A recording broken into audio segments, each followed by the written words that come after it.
lutte contre la cherté de la vie, une semaine après le protocole d'accord signé entre les importateurs, les grossistes, détaillants et les consommateurs pour la baisse du prix du riz, l'Association pour la protection des consommateurs actifs de Côte d'Ivoire, APROCACI, va à la rencontre des revendeurs.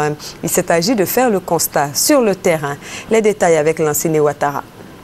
Dans la lutte contre la cherté de la vie, la première mesure prise par les autorités ivoiriennes est la baisse du prix du riz. Cette mesure de baisse est effective depuis le samedi dernier. L'Association pour la protection des consommateurs actifs de Côte d'Ivoire, APROCACI, dirigée par Soumaoro Mansa, partie prenante de l'accord signé entre les différentes organisations et l'État de Côte d'Ivoire, sensibilise pour indiquer les différents prix fixés. Le marché de Williamsville, dans la commune d'Adjamé, a été sa première étape. Le riz de grande consommation, 25% Brésil, ce que nous on appelle Deni Kacha, qui vient du Pakistan, l'Inde et Vietnam.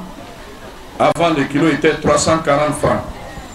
Maintenant, il a été décidé qu'on vend désormais à 310 francs au lieu de 340 francs. Riz Soleil était vendu à 340 francs.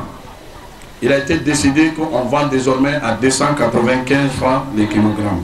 Le riz semi-mix qui vient de l'Inde, qu'on appelle Marima, était vendu à 400 francs. Il a été décidé désormais de le vendre à 360 francs le kilogramme. Commerçants et consommateurs du marché de Williamsville ont échangé avec le président de l'APROCACI afin d'identifier les difficultés liées à la pratique de ces nouveaux prix du riz. Ceux-ci ont souhaité par ailleurs plus de communication sur cette nouvelle mesure. Après le riz, les consommateurs souhaitent aujourd'hui une baisse sur le prix de l'huile, du sucre, du gaz, du charbon et bien d'autres produits de grande consommation.